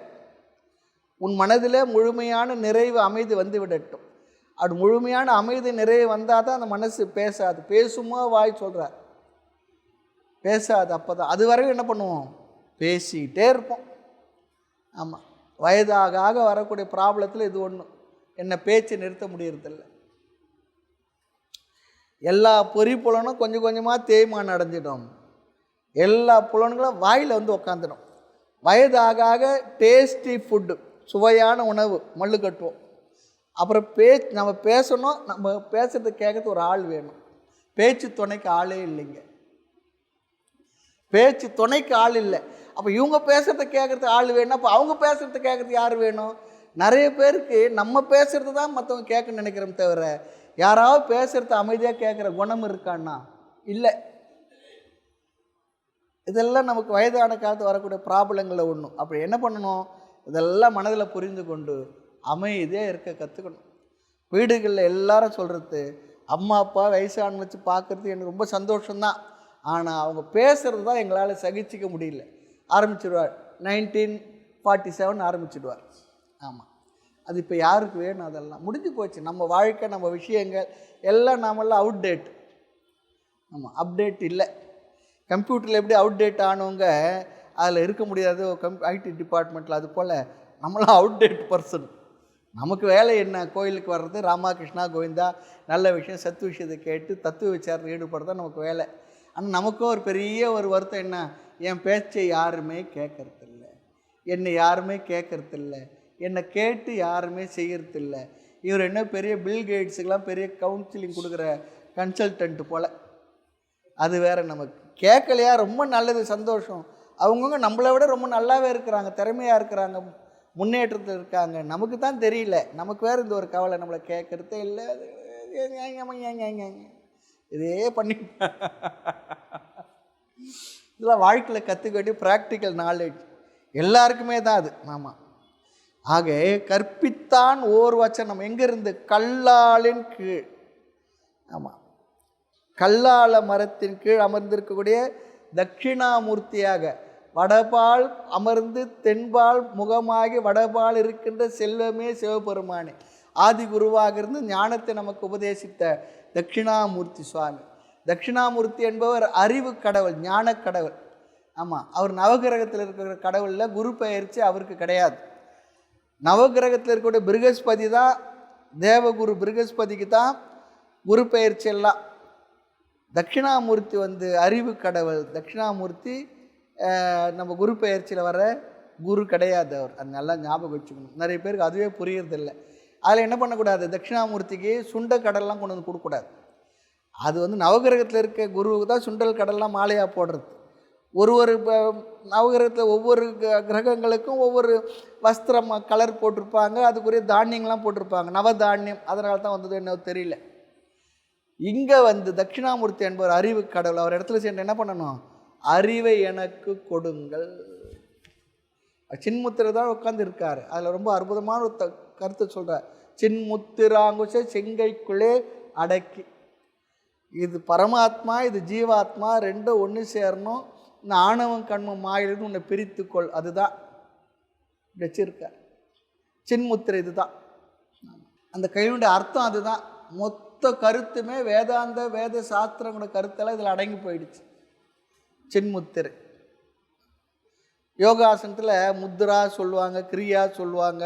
அதுபோல் சின்முத்திரை, அதில் நிறைய முத்திரைகள்லாம் இருக்குது, அது வேறு விஷயம். தட்சிணாமூர்த்தி வச்சுரு சின்முத்திரையில் கெட்டவர்கள் வந்து இறைவன், இது வந்து ஆள்காட்டியவர்கள் வந்து ஜீவன். இது ரெண்டு என்ன இதோட சேர்ந்து இருக்குது, தனியாக இருக்குது. எது? பரமாத்மா தனியாக இருக்கார். இந்த ஆள் இருக்கார், இந்த 3 பேர் கூட சேர்ந்துட்டு ஆட்டம் போட்டுக்கிட்டு இருக்கார். யார்? ஜீவன். இது என்ன பண்ணணும்? புரிஞ்சுக்கிட்டு இந்த விரலை கொண்டு வந்து, இந்த ஜீவனை கொண்டு வந்து பரமாத்மாவோட மனதளவில் புரிதலோடு ஐக்கியப்படுத்துவது. அதுதான் சின்முத்திரையினுடைய அடையாளம். சின்முத்திராங்குஷ செங்கைக்குள்ளே அடக்கி வாசமுறும் செச்சாரம் மீது என்னை ஒரு ஞான மத்த கஜமென வளர்த்தாயின்னு சொல்கிறார். மந்திர குருவே, யோக தந்திர குருவே, மூலன் மரபில் வரும் மௌன குருவே. அழகான வரிகள் அதெல்லாம். ஆக கல்லாளின் கீழிருந்து கற்பித்தான் ஓர் வச்சனம். ஆமாம், நீ என்றுமுள்ள நித்தியமான ஆத்மா தத்துவமசி என்ற வார்த்தையை சொல்லி பண்ண அந்த உபதேசம் இருக்கே, அது யாருக்காக பண்ண? எல்லாரும் ஈடேறவே, எல்லாரும் உய்வு பெறுவதற்காக, முக்தி பெறுவதற்காக, நிறைவு பெறுவதற்காக நீ ஒரு வார்த்தையை சொன்னேப்பா. நீ சொன்னதும் ஒரு சொல்லே, அந்த சொல்லால் விளைந்த சுகத்தை என் சொல்வேன்னு சொல்லு. நீ சொன்னதுமே ஒரு சொல்லே. என்ன சொன்னார்? தத்துவமசி சொல்லியிருப்பார், சும்மா இரு சொல்லியிருப்பார். அந்த சொல்லால் விளைந்த சுகம் என்னன்னு சொல்கிறார். ரொம்ப அழகாக சொல்கிறார். அப்படிப்பட்ட இறைவன் எப்படிப்பட்டவன் என்றால், பிள்ளைமதி செஞ்சடையான், இளம்பிறையை சூடிய சிவந்த சடை உடையவன். கருப்பு முடியல அவருக்கு, சிவந்த முடியான். அதனால தான் என்ன தெரியும், சில பேர் சிவப்பா ஏதோ அடிச்சுக்கிட்டுறாங்க, டை அடிச்சுக்குவாங்க தெரியுது. இப்போ சில பேர் அது செம்படை முடி சொல்லுவாங்க, செம்பட்டை. அது இங்கே சொல்கிறார், சிவந்த சடை உடையவன். ஷடையன், ஷடை. ஆமாம், சொல்லு கடங்காத பெருமை உடையவன், பேசா பெருமையினான். அவருடைய பெருமையை பேசி முடித்து விட முடியாது. சொல்லுவாங்க புராணிகர்கள், 1000 நாவை கொண்ட ஆதிசேஷனாலும் பேசி நிறைவு பெற முடியாத விஷயம் என்னோட ஒரு நாக்கினால எப்படி அவருடைய பெருமையை பேசி முடிக்க முடியும்னு சொல்லுவாங்க. அப்படி பேசுவதற்கரிய சொல்லி முடியாத பெருமையை உடையவன், பேசா பெருமையினான். கள்ளவிழும் பூங்கொன்றை கண்ணியான், கொன்றை பூவினை தலையில் சூடி இருப்பவன். அதுவும் சொல்கிறார். கள்ளவிழும் சொல்லி சொன்னால் தேன் ஒழுகும். கல் அது அல்லது சமஸ்கிருதம் மது சொல்லி சொன்னால் தேனுன்னு அர்த்தம். ஆமாம், அதான் சொல்கிறார். தேனொழுகும் கொன்றை பூவினை தலையில் சூடி இருப்பவன். அவன் இயல்பாக கல்லால மரல் நிழல் எழுந்தருள் இருப்பவன். அவர் வீடு எங்கே இருக்குன்னா, பெரிய மாளிகை அப்படிலாம் இல்லை, கல்லால மரத்தடியில் உட்காந்துக்கிட்டு இருக்கார். அவ்வளோதான், மரத்தடி சாமியார். கல்லால மரம், அது நம்ம இச்சி மரம்னு நம்ம சித்வான் சுவாமி இந்த புத்தகம் போட்டிருக்கான், இச்சி மரம்னு சொல்லிட்டு. ஆலமரத்தை நிறைய வெரைட்டி இருக்குது. அதில் ஆலமரத்தை 100கணக்கான வெரைட்டி இருக்கான். நாம் நினச்ச ஒரு ஆலமரம் தான், ஒன்று தான் சொல்லிட்டு அதிலே சொல்கிறாங்க. அதில் கிருஷ்ண ஆலம்னு ஒரு மரம் இருக்குது. அந்த கிருஷ்ண ஆல இலை எப்படி இருக்குன்னா, முன்ன பார்த்தா இலை இருக்குது, பின்னால் பார்த்தா அதுக்குள்ளே ஒரு குழி இருக்குது. அது ரொம்ப அழகாக இருக்குது. தேனி ஆசிரமத்தில் பசுமடத்தில் கிருஷ்ணர் விக்கிரகம் ஒன்று வச்சுருக்கு. அது பின்னால் கிருஷ்ண ஆலம். அது எங்கே ரேராக தான் கிடைக்கிறது, நல்லா இருக்குது. அந்த ஆலமரத்தில் அடியில் தான், அந்த கிருஷ்ண ஆலத்தில் தான் கிருஷ்ணர் இருந்தார்னு ஒரு கிருஷ்ணர் கால் எடுத்து வாயில் வச்சு அப்படி உட்காந்துருப்பார் ஒரு படம், குழந்த பொம்மையில். அது போல் கிருஷ்ண ஆலம் சொல்லி அங்கே இருக்குது. அதுபோல் அவர் எப்படி இருக்காருன்னா, இயல்பாக கல்லால மரணில் எழுந்தருளி இருப்பவர். மரம்தான், மரத்தடி சாமியார் தான். அடுத்து உட்கார்ந்துட்டு என்ன பண்ணுறார்? எல்லா உயிர்களும் கடை தேரும் பொருட்டு ஒரு சொல்லால் அறத்தை கற்பித்தான். சும்மா இருத்தலை சொல்லித்தந்தான். எதற்கென்றால் எல்லோரும் ஈடேறவே. பிரணவமாக விளங்குபவன் பிரணவ உட்பொருளை அமாத்ரா ஸ்வரூபமாக இருந்து மௌனமாக சொல்லி கொடுத்தார். மௌன வியாக்கியா பரபிரம்ம, அந்த பிரம்ம தத்துவத்தை மௌனமாக இருந்து சொல்லி கொடுத்தார். பேசலை, பேசாதே சொல்லி கொடுத்தார். ஆனால் பேசாதே சொல்லி கொடுத்தாருன்னா பேசாமலேயே அந்த ஞானத்தை வாங்கி கொள்கின்ற தகுதி இருந்தது சனகாதி முனிவர்களுக்கு. இப்போ நம்ம பேசினா புரியல, என்ன பண்ணுறது? ஆக மௌனத்திலேயே அவைகளை உணர்த்தினார், சொல்லி சொன்னார். பிள்ளை மதி செஞ்சடையான் பேசா பெருமையினான் கள்ளவிழும் பூங்கொன்றை கண்ணியான் உள்ளபடி கல்லாளின் கீழ் இருந்து கற்பித்தான் ஓர் வச்சனம் எல்லாரும் ஈடேறவே. இறைவன் கல்லாலடிக்கு வீட்டிலிருந்து அருளி எல்லோரும் ஈடேற ஒரு வச்சனத்தை சொல்லி அருளினன் சொல்லி இங்கே செய்து சொல்லி முடிக்கின்றார். அடுத்து 46வது பாடல். புலனைந்தும் தானே பொறமயங்கி சிந்தை அளமந்து உழலும் அடிமை நலம் மிகுந்த சித்தான மோன சிவனேனின் சேவடிக்கே பித்தானால் உண்டோ பிறப்பு. புலனைந்தும் தானே பொறமயங்கி சிந்தை அளமந்து உழலும் அடிமை நலம் மிகுந்த சித்தான மோன சிவனேனின் சேவடிக்கே பித்தானால் உண்டோ பிறப்பு. எப்போ பிறப்பு போகும்னா இறைவன் மீது பித்தானால் பிறப்பு போகும் சொல்றார். பித்துன்னு என்ன? பித்த இறைவனை பற்றி உண்மைத்தன்மை தெரிந்து கொள்ள வேண்டும் என்ற பித்து வந்ததுன்னா பிறப்பு போகும். அதுக்கு அழகாக தாய்மணர் ஒன்று எடுத்து சொல்கிறார். கேட்டலுடன் சிந்தித்தல் கேடிலா மெய்த்தெளிவால் வாட்டமுறா உற்பவ நோய் மாறுமோ நாட்டமுற்று மெய்யான நெட்டையினை மேவினர் கன்றோதான் பொய்யாம் போம் பிறப்பிறப்பு. கேட்டலுடன் சொல்லி சொன்னால் இறைவனுடைய உண்மைத்தன்மை முதல் நாம் போகிறோம், சாமி கும்பிடுறோம், ஏதோ அந்த ஒரு உருவமாக இருக்கார், விக்கிரகமாக இருக்கா, அதெல்லாம் வழிபடுறோம். அப்படி தான் எல்லாருக்குமே தொடங்கும். அது முருகனோ சிவனோ பிள்ளையாரோ சக்தியோ ஏதோ ஒன்று.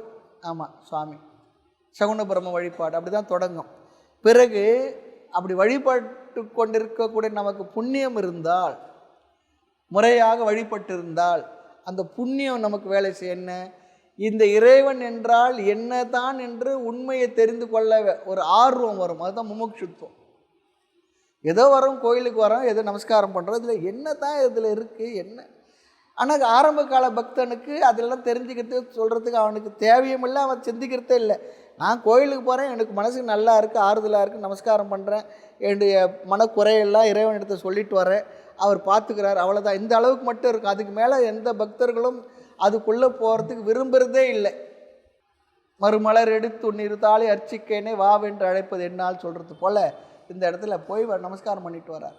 ஆனாலும் முறையாக நாம் செய்திருந்தால் அந்த மனசில் ஒரு எண்ணம் வரும். என்ன தெரியுங்க? மூர்த்தி ஸ்தலம் தீர்த்தம் முறையால் தொடங்கினோருக்கோர் வார்த்தை சொல்ல சத்குருவும் வாய்க்கும்.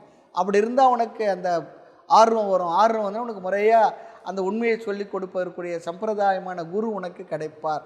அதுலேயே இருக்குது. சில குருமார்கள்லாம் இருக்காங்க, என்னென்னவோ அவங்களுக்கு தோணுதெல்லாம் சொல்லி கொடுத்து ஒரு சுற்றி விட்டுருவாங்க. பாவம். நமக்கு புண்ணியம் இருந்தால் நல்ல ஒரு குரு கிடைப்பார், முறையாக நமக்கு சொல்லி கொடுப்பார். ஆகையினால் இதில் ஒரு தெளிவு நமக்கு வரணும். எதுக்கு சொல்லி சொன்னால், பித்தானால் உண்டோ பிறப்பு. நின் சேவடிக்கு, உன்னுடைய திருவடிக்கு அன்பு செய்வதற்கு எனக்கு மனசு வரணும். அன்பு செய்ய பொருந்த நாள் என்னால சொல்கிறார். நம்ம கோயிலுக்கு போகிறோம், சித்தருக்கு பாடலில் சொன்னது போல் ஒரு பாட்டு இருக்கே, நம்ம ஏதோ ஒரு சினிமாலாம் வந்ததாக சொல்லுவோம். அந்த பாட்டுப்படி ஏதோ போகிறேன், சுற்றி வர எல்லாம் பண்ணுறேன், என்ன தாண்டா எப்போ நீ தெரிஞ்சுக்கிட்ட சொல்லு. நட்டகல்லே தெய்வம் என்று 4 புஷ்பம் சாத்திரியை சுற்றி வந்து மணமண்ணு சொல்லும் மந்திரம் ஏதடா நட்டகல்லும் பேசுமோ நாதம் இருக்கையில் சுட்ட செட்டி செட்டுவும் கரிச்சுவை அறிவும். இது சிவவாக்கு சித்தருடைய ஃபேமஸ் பாடல். இது யாரோ சொன்னதான் நாம் நினச்சிக்கிட்டு இருக்கிறோம். அது சித்தர் பாடல். அவர் சித்தர்கள் சொல்லி சொன்னால் இந்த ஞானத்தில் முழுமை பெற்றவர்கள் சித்தி அடைந்தவர் சொல்லி அர்த்தம். சில நேரத்தில் யாருன்னா மகாத்மாக்கள் என்ன இறைவனடி சேர்ந்த சித்தி அடைஞ்சார் சொல்லி சொல்லுவோம். அப்படி ஒரு அர்த்தமும் இருக்குது. அப்புறம் சித்தத்தை சிவன் பால வைத்தார் அப்படியும் சொல்லி சொல்லலாம். இந்த இடத்துல என்ன சொல்லி அர்த்தம் சொல்லி சொன்னால், சித்தர்கள் சொல்லி சொன்னால் அவர்கள் இந்த ஞான நிலையில் முழுமை பெற்றவர்கள், நிறைவடைந்தவர்கள். அவர் சொல்லி ஆமாப்பா கோயிலுக்கு போகிற ஏதோ சுற்றி சுற்றி வர என்ன மனமொன்று மந்திரத்தை வேற சொல்கிற வர, சரி இவ்வளோ நாளாக போயிட்டு வரையா அந்த சாமி இடத்தை பேசிச்சான்னு கேட்குறார். நம்ம என்ன சொல்லுவோம், நான் தான் பேசியிருக்கிறேன், அவர் பேசுறதே இல்லை. நட்டக்கல்லும் பேசுமோ கேட்குறார். அப்போ நான் பெரியவங்க தெரியாத அந்த கல்லில் விக்கிரகத்தை பண்ணலை, அதுக்கு என்ன சயின்டிஃபிக்காக எல்லாம் சொல்கிறோம், அதெல்லாம் விஷயம், அது தனி விஷயம், தனி சப்ஜெக்டாக வச்சுக்கோம். எல்லாத்தையும் வேதாந்தத்தில் ஆன்மீகத்தில் சயின்டிஃபிக்காக சொல்லணுன்ற அவசியமே இல்லை. ஆனால் நம்ம ஆளுங்க அது வேறு முயற்சி பண்ணுறாங்க சயின்டிஃபிக்காக சொல்லணும்னு. சயின்ஸ் வேணும்னா ஆன்மீகத்துக்கு சப்போர்ட்டாக இருக்கலாம், ஆன்மீகத்தை சயின்டிஃபிக்காக சொல்லணுன்ற அவசியமே இல்லை என்பது தான் பெரியவருடைய கருத்து. இருந்தாலும் சொல்கிறவங்க சொல்லட்டுன்னு விட்டுவிட்றோன்னு வச்சுங்க. அப்போது நட்டக்கல்லும் பேசுமோ பேசாது அப்படின்னு என்ன அர்த்தம்? எதனால்? நாதமுள் இருக்கையில், உன் உள்ளேயே அவர் இருக்கிறாருப்பா, அதனால் அது பேசாது. அதுக்கு ஒரு உதாரணம் சொல்கிறார். அம்மா சமைச்சு வச்சுட்டாங்க, டேபிளில் இருக்குது, நாம் போய் உட்காந்துருக்கோம், நம்ம சாப்பிட்றோம். சாப்பிடும்பொழுது தான் நமக்கு தெரியுது உப்பு கூட இருக்குது, காரம் குறைவாக இருக்குது, புளிப்பு கூட இருக்குன்னு. ஆனால் அது வரையிலும் அந்த பாத்திரத்தை இந்த கரண்டியை சொல்லிச்சா? அதுக்கு தெரியுமா? சுட்ட சட்டி சட்டுவம் கரிச்சுவை அறியுமோ. சட்டி என்றால் பாத்திரம், சட்டுவம் என்றால் கரண்டி. அந்த காலத்தில் ஆப்ப கரண்டி தானே இருந்திருக்கும், இப்போ இல்லையே. அதுபோல் உன்னுள்ளே இருக்கிறாருன்னு அதை தெரிஞ்சுக்க சொல்கிறார். அதை தெரிஞ்சிக்காது அதில் கடைசி வரைக்கும் இப்படியே 1ஆம் கிளாஸில் இருந்துடாது, கொஞ்சம் மேலே மேலே வா. வாழ்க்கையில் பல விஷயங்கள் முன்னேறுவதை போல் இந்த ஆன்மீக விஷயத்தில் கொஞ்சம் மேலே வந்து கடைசி வரைக்கும் இப்படியே இருந்துடாது அப்படி சொல்லுவாங்க. ரொம்ப அழகான பாடல் நம்ம தெரிஞ்சிருக்குன்னு நினைக்கிறேன். அடுத்து சொல்லுவாங்க, பேசுவான ஈசனும் பிரம்மஞானம் மும்முளே ஆசையான ஐவரும் அலைந்தழைக்க செய்கிறார், ஆசையான ஐவரை அடக்கி ஒரு இடத்திலே பேசிடாதிருப்பதில் ஈசன் வந்து பேசுமே. அதுவும் ஒரு பாடல் தான். பேசுவான ஈசனும் சொல்கிறார், உன்னுள்ளே இருக்கார், பேசுவான். நீ அமைதி அடைந்து நீ கேட்க தயாராரு. நீ தான் எங்கே உன் மனசு சொல்கிறத நீ கேட்க தயாராக, அது பேசிக்கிட்டே இருக்குள்ள, பேசிக்கிட்டே இருக்கு, கொஞ்சம் நெஞ்ச பேசுவான்னு ஈசன் சொல்கிறார். ஆகையினால சேவடிக்கே பித்தானா. சுந்தர் இடத்துல அந்த அவருடைய அடிமை என்ற ஓலையை கொண்டு கொடுக்குறார் திருமண நேரத்தில். அப்போ சொல்கிறார், எந்த பித்தனா எழுதி கொடுப்பாங்களா, நீ பித்தனா நீ என்னன்னு சொல்லி கேட்டு விடுறார் சுந்தரர். அப்புறம் அவருக்கு தான் சிவபெருமான் தெரிஞ்சபடி என்னை பாடுன்றார். நான் எப்படி பாடுறது, நீ தானே சொன்னேன் என்ன பித்தன்னு, அப்படி பாடுனார். பித்தா பிறை சூடி அந்த பாட்டு அவர் தான் எடுத்து கொடுத்தார், வார்த்தைகள் எடுத்து கொடுத்தார். பித்தா சொல்லி அது பித்தானால் சொல்லி சொன்னால் இறைவனுடைய திருவடியை முழுமையாக நம்பி அதிலேயே லயித்து இருப்பவர்கள், அதை தவிர வேறு எதுவும் இல்லாதவர்கள், வேண்டாம் என்று இருக்கக்கூடிய அப்படிப்பட்ட பித்தர்கள். ஆமாம். ஆக புலனைந்தும் தானே புறமயங்கி நன்மை மிகுந்த பேரறிவான மோன நிலையை உணர்ந்து எழுந்தருளிய சிவபெருமானே, எனது 5 புலன்களும் வலிய தானே முன்வந்து அது வேண்டும் இது வேண்டும் என்று கேட்டு என்னோட சண்டை போடுறதுன்றார். கடைக்கு போகிறோம், பார்த்துட்டு வரோம், இந்த விண்டோ ஷாப்பிங் நிற்கிறாங்க, எல்லோரும் போகிறவங்களாம் கூப்பிடுவாங்க, அதுவும் தாய்மார்கள் குறிப்பாக கூப்பிடுவாங்க பார்க்குறதுக்காக. ஆமாம், அவங்களுக்கு நல்லா தெரியும் பிஸ்னஸ் ட்ரிக் அதெல்லாம். வாங்க பாருங்கள் அதோட ஏசி குழுக்குள்னு தவிர வெய்ய காலம் வந்துடுச்சு, ஏசி குழுக்குள்னு இருக்கும். போய் எல்லாம் பார்த்துட்டு ஆயிரக்கணக்கான பொருள் சும்மா வரும், அதுலேருந்து ஒரு 10 பொருளை மனசை சுமந்துக்கிட்டு வருவோம். வீட்டுக்கு வந்து என்ன பண்ணோம், அதில் 2 பொருள் வாங்கணும்னு நினைப்போம். கட்டாயமாக ஃபோன் போடும், இப்போ தான் ஜிபேலாம் இருக்குது, எல்லாம் அதை அனுப்பி வைங்கன்னு கொண்டு வந்து கொடுத்து விட்றாங்க. சும்மா அங்கே வச்சு இல்லை, அவங்களுக்கு தெரியும். அது போல் அது வேண்டும் இது வேண்டும், கொண்டா கொண்டா கொண்டா கொண்டான்னு சொல்லிக்கிட்டே இருக்குது. எது கொடுத்தாலும் நிறையில, எல்லாத்தையும் வாங்கிட்டு வா. சில பேர் வீட்டில் பார்த்தோம்னா நடக்கிறதுக்கு இடம் இருக்காது, எதுவும் இருக்காது, அவ்வளோ பொருளை சேர்த்து வச்சுருப்பாங்க. அவ்வளோ பொருள் அன்றாட உபயோகமாகுமான்னு சொல்லி பார்த்தா ஆகவே ஆகாது. அது எப்போ தெரியுது நம்ம வீட்டில் எவ்வளோ பொருள் இருக்குது சொல்லிட்டு ஒயிட் வாஷ் பண்ணுவோம் பாருங்கள். தை மாதம் வந்தால் வேறு எதுனா விசேஷம்னா அப்போ அவ்வளோ எடுத்து போட்டால் தான் அழுகு. இப்போ இவ்வளோ பொருள் இருக்கா, ஒரு நாளும் உபயோகப்படுத்திட மாட்டோம். ஏன் அதை வச்சுருக்கிறோம்? அவ்வளோ இருந்தால் எனக்கு ஒன்று திருப்தி இருக்கிறா போல். பீரோ நிறைய ட்ரெஸ் இருக்கணும். இப்போ ஆண்களும் போட்டி போடுறாங்க, தாய்மார்கள் மட்டும் இல்லை, அவங்க சொல்லக்கூடாது. அதுக்காக பீரோ வாங்கி வைக்கிறது. ஆமாம், இன்னும் 2 தலைமுறை, இன்னும் 2 பிறவி எடுத்தாலும் கட்டி மாளாது அவ்வளோ துணிமணிகள் இருந்துக்கிட்டு. அப்புறம் என்ன பண்ணுவோம், எல்லாத்தையும் எடுத்து வெளியே போட்டுட்டு அப்போ வேறு உட்காந்து என்ன பண்ணுவோம், இதெல்லாம் தேவையில்லாதது அப்படி பிரித்து வச்சுருப்போம். அப்படி ஒயிட் வாஷ் பண்ணி முடித்தவன் உள்ளே கொண்டு வைக்கிறதுக்கு. தேவையில்லாதது பயன்படாது சொல்லி ஒழித்து வச்ச பொருளை மறுபடியும் உள்ளே எடுத்து வைக்கும்பொழுது மனசு வராது. எப்போனா பயன்படுற உள்ளே எடுத்து வச்சுக்கும். அது இதோட அடுத்த வருஷம்தான். இதுதான் நடக்கிறது. கொஞ்சம் பொருளோடு வாழறது நம்மளுக்கு முடியறது இல்லையே. குறைஞ்ச பொருள்களோடு வாழுது முடியறது இல்லை. ஆகினா இந்த புலன் என்ன பண்ணுதா, எதை பார்த்தாலும் கொண்டா கொண்டா கொண்டா கொண்டா கொண்டான்னு போதும்னு சொல்கிறதே இல்லை. ஆமாம், போதும் என்ற மனமே பொன் செய்யும் மருந்து, தெரியல அது. ஆகவே புலனைந்தும் தானே புறமயங்கு. இந்த புலன்கள் கண்ணு பார்க்குது வேணும்னு கேட்குது, காது கேட்குது வேணும்னு கேட்குது, நாக்கு சுவைக்குது வேணும்னு கேட்குது, மூக்கு நல்லா வாசனை அது வேணும்னு கேட்குது. எல்லா பொருளும் இந்த புலன்கள் வேணும் வேணும் வேணும்னு கேட்டுக்கிட்டு இருக்கான். வேண்டான்னு சொல்லவே இல்லை. ஆமாம், கேட்டால் மட்டும் போதாது, என்கிட்ட சண்டை வேட போடுதுன்றார். மல்லுக்கட்டு தான். ஆமாம், மனசுக்குள்ளே நடக்குது சண்டை. வேண்டுமா வேண்டாமா அது தெரியாது. எனக்கு வேண்டும் முடிவு பண்ணிட்டா எப்படியோ நான் என்ன பண்ணணும், வாங்கிட்டு வந்துடணும். அதுக்கு தான் ஏடிஎம் மிஷின் ஒருத்தர் இருக்கிறாரு, சொல்லி வாங்கிட்டு வர சொல்லிட்டு. ஆமாம், அதில் வாங்கிட்டு வரணும். என்னோட சண்டை போடுகின்றன, அதனால் என் மனம் கலங்கி சுழன்று உழல்கின்றது. ஆமாம், ரொம்ப கஷ்டப்பட்டுக்கிட்டு இருக்கு. ஆமாம், உழல்கின்றது. இப்படிப்பட்ட உன்னுடைய அடிமை உனது சிவந்த திருவடிகளின் மீது பித்து கொண்டால் மீண்டும் பிறப்போர். எப்படி இந்த பொருள்களில் இருக்கோ அப்படி ஒரு ஆர்வமும் ஏக்கமும் தவிப்பும் உன்னிடத்தில் வந்தால் என்ன ஆகிடும்னா நான் உருப்படுவேன்றார். புலனைந்தும் தானே புறமயங்கி சிந்தை அளமந்து. அளமந்து சொல்லி சொன்னால் சுழன்று உழலும் சொல்கிறார். சிந்தை அளமந்து உழலும் அடிமை நலம் மிகுந்த சித்தான மோன சிவமே. நீ எல்லோருக்கும் நலத்தை கொடுக்கக்கூடிய சித்தாக இருக்கக்கூடிய அறிவே ஸ்வரூபமான மோன சிவனே, சேவடிக்கே பித்தானால் உண்டோ பிறப்பு என்று சொல்லி இதை முடிக்கின்றார். பிறவி பெருங்கடல் நீந்துவர் சொல்கிறார், இல்லைன்னா நீந்த மாட்டாங்கன்னு சொல்கிறார். அடுத்து 47வது பாடல். நிறை குடம்தான் நீர் கொழுமோ நிச்சயமாமோன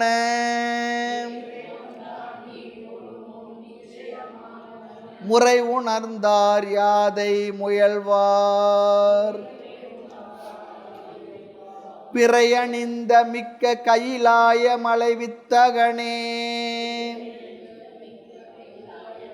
வேதியனே செக்கரணி மேனியனே செப்பு. நிறை குடம்தான் நீர் கொழுமோ நிச்சயமாமோன முறை உணர்ந்தார் யாதை முயல்வார் பிறையணிந்த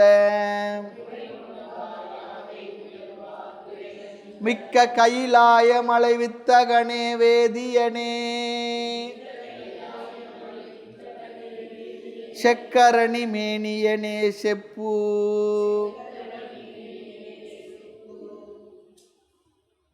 இறைவனே, மௌனத்தை பெற்றவர்கள் பிற ஒன்றில் நாட்டம் வையார் சொல்லி சொல்றார். அது எப்படி என்றால் உதாரணம் சொல்ல, நிறை குடம்தான் நீர் கொழுமோ, நீர் நிரம்பிய குடம் மேலும் தன்னுள் நீரை ஏற்குமான்னு கேட்குறார். நீரை அழுத்தி அப்படிலாம் உள்ளே வைக்க முடியுமா? முடியவே முடியாது. அரிசியோ பருப்போ போட்டால் அப்படி இப்படி பண்ணால் கொஞ்சம், கார்லலாம் பெட்ரோல் விட்டால் கார் இப்படி இப்படி ஆட்டுவாங்க. அது என்னன்னு எனக்கு புரியறதில்லை. அது பெட்ரோல் டீசல் அது போய் அது என்ன ஆகும்? அப்போ நிறை குடம் தான் நீர் கொள்ளுமோ, நிறைஞ்ச குடத்தில் நீர் மறுபடியும் என்ன பண்ணும்? ஏற்றுக்கொள்ளாது, அவ்வளோதான். அதுபோல நிச்சயமா மோன முறை உணர்ந்தார் யாதை முயல்வார். மிகுந்த சிறப்புடைய கைலாய மலையில் எழுந்தருளிருக்கும் பிறைச்சந்திரனை தலையில் சூடிய வியத்தகு மேன்மை உடையவனே, பிறையணிந்த மிக்க கைலாய மலை வித்தகனே, வேதங்களை ஓதி அருளியவனே, வேதங்களை நமக்கு அருளியவன். நம்முடைய நம்பிக்கை என்ன? வேதம் என்பது இறைவனுடைய வாக்கு. அவர் ஆகாசத்தில் சப்த ரூபமாக இந்த வேத மந்திரங்கள் இருந்தது. அது இறைவனுடைய மூச்சு காட்டு சொல்கிறோம். அதை நமக்கு ரிஷி முனிவர்கள் கிரகித்து கொடுத்தார். ரிஷி முனிவர்கள் மந்திரத்தை எழுதலை, அவர்கள் மந்திர திருஷ்டா தானே தவிர மந்திர கர்த்தா இல்லை. மந்திர திருஷ்டா அப்படி சொல்லி ஒரு வார்த்தை பயன்படுத்தும். அந்த மந்திரங்களை நமக்கு கிரகித்து கொடுக்கக்கூடிய மனநிலை அவங்களுக்கு இந்த ரிஷி சொன்னாவே அதீந்திர விஷய கிரகணம் செய்து கொடுத்தவர். நம்முடைய இந்திரியங்களுக்கு எட்டாத விஷயங்கள்லாம் அவர் கிரகித்து கொடுக்கக்கூடிய சக்தி உடையவர்கள். அவர்களுக்கு பேர் தான் ரிஷி. ஆமாம், அவர்கள் மூலமாக நிறைய மந்திரங்கள் யஜுர்வேதம் எல்லாம் வேதத்தில் பார்த்தா அவர் ஒரு ரிஷியுடைய பேரில் தான் இருக்கான். அவர்கள் அந்த மந்திரங்களை கிரகித்து கொடுத்தார். எங்கே இருந்தது? சப்த ரூபமாக இருந்தது. இந்த ஆண்டனா வச்சுக்கோமே, இந்த காலத்தை சொல்லணும்னு சொல்லி சொன்னான். அந்த மந்திரங்களை கொடுத்தவனே வேதியனே, வேதத்துக்கு தலைவனே, சிவந்த அழகிய திருமேனியை தாங்கியவனே. அவனுடைய மேனி சிவந்த மேனின்னு எல்லா இடத்தையும் சொல்கிறார். ஆமாம், பொன்னார் மேனியனே, புலித்தோலை அரை கசித்து மின்னார் செஞ்சடை மேல் மிளிர் கொன்றை அணிந்தவனே, மண்ணே மாமணியே மழப்பாடியுள் மாணிக்கமே, அன்னே உனையல்லால் வேறு யாரை நினைக்கேன்னு. சிவந்த மேனியை உடையவன் என்பது எல்லோருமே சொல்கிறாருங்க. பொன்னை போன்ற மேனியை உடையவெல்லாம் சொல்லி சொல்கிறார். அதுதான் இங்கே சொல்கிறார். சிவந்த அழகிய திருமேனியை தாங்கியவனே, நீர் நிரம்பிய குடம் மேலும் தன்னுள் நீரை ஏற்குமோ? ஏற்காது. உறுதியான மௌன நிலை முறைப்படி உணர்ந்து கொண்டவர்கள். இந்த மௌன நிலை எப்போ வரும்? ஞானம் நம்முடைய மனதில் தங்கினால்தான் மௌனம் சித்திக்கும். மௌனம் என்பது ஞான வரம்பு. ஒருத்தர் மௌனமாக இருக்கார, சும்மா இருக்கிறது இல்லை. ஞானம் அவருடைய மனதில் நிலை பெற்று விட்டால் அவருடைய நிலை என்னவென்றால் அமைதியாக இருப்பார், மௌனமாகி விடுவார். ஒரு சித்தர் பாடலுக்கு அடிக்கடி சொல்லியிருக்கேன் நாம, செய்ய தெங்கிலே இளநீர் சேர்ந்த காரணங்கள் போல் ஐயன் என்னுள்ளம் புகுந்து கோயில் கொண்டன. ஐயன் என்னுள்ளம் புகுந்து கோயில் கொண்ட பின் வையகத்து மாந்தர் முன்ன வாய் திறப்பதில்லை. இதெல்லாம் பேசுவாருங்க, பேச மாட்டார். என்னென்னா அவர் புரிய வேண்டியது புரிஞ்சிடுச்சு. இறைவன் முழுமையாக அவர் உள்ளத்தில் அமர்ந்து விட்டார், நிஷ்டையாயிட்டார். ஆகினால பேசுறது இல்லை, முடிஞ்சு போச்சு. அதுக்கு ஒரு உதாரணம் சொல்கிறார். தென்னை மரம் பூமியிலிருந்து 10 அடி 20 அடி 30 அடி உசரத்தில் இருக்குது. ஆனால் கீழே இருந்து நீரை கொஞ்சம் கொஞ்சமாக கொண்டு சேர்த்து இளநீரில் சேர்த்துடுச்சு. அது போலன்னு சொல்கிறார். செய்ய தெங்கிலே இளநீர் சேர்ந்த காரணங்கள் போல் ஐயன் என்னுள்ளம் புகுந்து கோயில் கொண்டான். இறைவன் என் உள்ளத்தில் நன்கு ஸ்திரமாக அமர்ந்து கொண்டான். அப்படி ஐயன் என்னுள்ளம் புகுந்து கோயில் கொண்ட பின் வையகத்து மாந்தர் முன்ன வாய் திறப்பதில்லை. உலகத்திற்கு முன்ன வாய் பேசுகிறதே இல்லை, வாய் திறக்கிறது இல்லை. நம்ம சொல்லுவோம் வாயே திறக்க மாட்டாருங்க. அவர் வாய் திறக்கிறார பாருங்க, எல்லாம் தெரிஞ்சு வச்சுக்கிட்டு இருக்குது, மல்லு கட்டும், சண்டை போட்டுக்கிட்டு. அப்படி இல்லை, இங்கே உண்மை தெரிஞ்சதுனால பேசுகிறதுக்கு என்ன இருக்குது, அவ்வளோதான். ரொம்ப அழகான பாடல் அது. வைகத்து மாந்தர் முன்ன வாய் திறப்பதில்லையே. உறுதியான மௌன நிலையை, ஞானத்தை பெற்றவர்கள், மௌன நிலையை முறைப்படி உணர்ந்து கொண்டவர்கள் வேறு எதனை முயற்சி செய்து பெற நினைப்பார்கள்? அவங்களுக்கு என்ன வேணும்? ஒன்றும் வேண்டாம். எது கேட்டாலும் பசி நேரத்துக்கு பசி இருந்தால் எனக்கு கேட்பார், மீது இல்லைன்னா என்ன, எனக்கு எதுவும் தேவையில்லைப்பா, அதை நீயே கூறுவாயாக. செப்புன்னா தெலுங்கு சொல்லுவோம் இல்லையா, செப்பண்டி. அதுபோல் இது தமிழில் பிற மொழிகள் கலப்பெல்லாம் அதிலிருந்து இருக்குது. அதை அப்படியே பாடியிருக்கார் செப்பு. ஆமாம். நிறை குடம்தான் நீர் கொழுமோ நிச்சயமா மோன முறை உணர்ந்தார் யாதை முயல்வார் பிறை அணிந்த மிக்க கைலாயமலை வித்தகனே வேதியனே செக்கரணி மேனியனே செப்பு. இங்கே கைலாயமலைன்னு ஒன்று போட்டிருக்கு. கைலாயம் நமக்கு தெரியும், பெருமாள் இருக்கிறது வைகுண்டம், சிவபெருமான் இருக்கிறது கைலாயம். அந்த கைலாயம் புறத்தில் நமக்கு கைலாயம் என்ற ஒரு மலை இருக்குது. அது நம்ம தேசத்தை தேர்ந்தது. திருக்கைலாய பரம்பரை அப்படி சொல்லி ஆதீனங்கள் போட்டுக்கிடுறாங்க. திருவாவடுதுறை ஆதீனம், தருமபுரி ஆதீனம் போட்டுக்கிடுறோம். கைலாய பரம்பரை சொல்கிறது நமக்கு ரொம்ப ஒரு மகிழ்ச்சியம் இருக்குது. ஆனால் இந்த கைலாயம் நம்ம தேசத்தை தேர்ந்தது. நாம் பண்ண தப்புனால இன்னைக்கு கைலாயம் எங்கே இருக்குது தெரியுங்களா? சீனாக்காரங்கிட்ட இருக்குது. சிவனை பார்க்கணுன்னா சீனாக்காரங்கிட்ட பர்மிஷன் வாங்கணும். என்ன கதி பாருங்க. எப்படி தான் எவ்வளோ தான் நம்ம தேசத்து எல்லைகளை விட போகிறோமோ தெரியல. விட்டாலும் நமக்கு என்ன, நம்ம வீடு நம்ம நிலம், அதில் ஒரு 4 இன்ச்சு பக்கத்து வீட்டுக்காரன் வந்துட்டான்னா மல்லு கட்டி நிற்கிறோம். இவ்வளோ பெரிய தேசத்தில் இவ்வளோ பெரிய ஏரியாவெல்லாம் விட்டுட்டு தக்ஷசீலம், ஆப்கானிஸ்தான், கைலாயம், இதெல்லாம் நம்மளுடைய ஏரியா தானே. வங்காளம், தாக்கேஸ்வரி கோயில் இருக்க டாக்கா, இந்த பங்களாதேஷு, என்னென்னலாம் அவங்களுக்காக தியாகம் பண்ணோம். இந்த ஒரு அட்டை இருக்குது பாருங்க, வந்து கார்டு இருக்குது பாருங்கள். அந்த காலத்தை 5 பைசா அதுக்காக ஏற்றினாங்க. 10 பைசா அந்த 15 பைசா ஆக்குனாங்க. இந்திரா காந்தி அம்மா பீரியடில் பங்களாதேஷ் வார் வந்தபொழுது அகதிகள்லாம் ஓடி வந்தாங்க பாருங்க. அவங்க திரும்பியும் போல் நம்ம இடத்த ஆக்கிரமிச்சிட்டு அசாமையே ஒழிச்சு கட்டுவாங்க போல இருக்கு இன்னும் கொஞ்சம் நாளில். இதெல்லாம் நமக்கு தெரியறதில்லை. நாம் ஏதோ சேஃபாக இருக்கும் தமிழ்நாட்டில் இருக்கிறதுனால. இங்கேயும் வேறு வேலை நடக்குது. இப்போ பார்க்குற செய்தி பார்க்குறோம், பங்களாதேஷ் அதில் மீதி கொஞ்சம் பிரிச்சுக்கிட்ட அந்த பங்களாதேஷும் ஆக்கிரமிச்சுக்கிட்டு இருக்கா. அதை எப்பொழுது நம்ம தேசத்தை இன்னொரு நாட்டுக்காரனை கொடுக்கணும் நம்ம ஆளுங்க ரொம்ப காத்துக்கிட்டு இருக்கிறாங்க, எடுத்துக்கோன்னு சொல்லிட்டு. அங்கே இருக்கா திருப்பூர் வரைக்கும் வந்துட்டு இங்கே சும்மா எதனா வேலை கடிச்சு சாப்பிட்டுட்டு இருக்கானா, இங்கே வந்து சதி திட்டங்கள் தீட்டுறாங்க. இன்றைக்கி எல்லாம் பத்திரிக்கையில் வந்துருக்கு, நீங்கள் பார்த்துருக்கலாம். நாம் புதுசாக ஒன்றையும் சொல்லலை. ஆமாம், எல்லாம் பேப்பரில் வருது. அதெல்லாம் நம்ம கேட்குறோமா இல்லைன்னு தெரியல. டிவியில் செய்திலாம் கேட்குறோமா, பேப்பரில் படிக்கிறோமா தெரியல. தேசம் எங்கே தான் போயிட்டுருக்குன்னு சொல்லி தெரியல. எல்லா சதிகள் யாரும் 5 பேர் 10 பேர் நூற்றுக்கணக்காக வராங்க, லட்சக்கணக்காக குவிஞ்சிட்டான். இங்கே தமிழ்நாட்டிலையும் கேரளாலையும் கூட சொல்கிறாங்க. காஷ்மீருக்கும் போயிருக்கான்றாங்க. அவங்க போகாத இடமே இல்லை பங்களாதேஷ்காரங்க. அது பெங்காலி, அந்த வேறு மொழியை வச்சு அங்கே ஒரு அம்மா அரசியல் பண்ணிக்கிட்டு இருக்கு. மொழி வச்சாலும் மதம் வேறையாக இருக்குது. ஒன்றாக இருந்தாலும் அங்கே வேறு தான் பிரிஞ்சு இருக்காங்க. தகராறு பண்ணதாலும் நிறைய விஷயம் அதெல்லாம் பேசினோம்னா அது அரசியல் போல் ஆகிடும். இருந்தாலும் கூட நமக்கு ஒரு விழிப்புணர்ச்சி இருக்கணும். தமிழ்நாட்டில் இருக்கிறனால பல வகையில் சேஃபாக இருக்கிறோம், இவ்வளோ தூரம் வரலன்னு. ஆனால் இங்கேயும் ஒரு பெரிய பூகம்பத்து மேலே உட்காந்து இருக்கிறோன்னு சொல்லிட்டு இப்போ வர செய்திகள்லாம் நமக்கு சொல்லிக்கிட்டு இருக்கு. அதெல்லாம் புரிஞ்சுக்கணும். நம்ம புரிஞ்சுக்கிட்டு அவங்கவுங்க ஜாகிரதையாக அலர்ட்டாக இருக்கணும். சரி, ஆகவே நிறை குடம்தான் நீர் கொழுமோ நிச்சயமாமோன முறை உணர்ந்தார் யாதை முயல்வார். பிறை அணிந்த கைலாயம், அதுக்காக வந்தோம். கைலாய யாத்திரை இப்போ போகிறோம் இல்லையா, ரொம்ப சௌகரியமாக இருக்குது. முதல்ல நடந்து போகணும், அதுக்கெல்லாம் ரொம்ப விசேஷமான செலவெல்லாம் இருக்குது. இப்போ ரொம்ப கிட்டக்கவே கொண்டு வந்து விடுறாங்கன்னு சொல்கிறாங்க. அதுக்கெல்லாம் அரேஞ்ச்மெண்ட்லாம் இருக்குது. நேபாள் வழியாலாம் போயிட்டு வராங்க, கிட்டக்க போயிட்டு வரலான்னு சொல்கிறாங்க. அதில் கைலாயம் போயிட்டு வந்தோன்னா அது ஒரு பெரிய ஒரு மகிழ்ச்சியாக நம்ம நினைக்கிறது இருக்குது. இந்த கைலாயமலை விசேஷம்தான், மானசரோவர் விசேஷம்தான். நம்மளை விட இந்த திபெத்தியர் இருக்காங்க பாருங்கள், ஒரு நமஸ்காரம் பண்ணுவாங்க.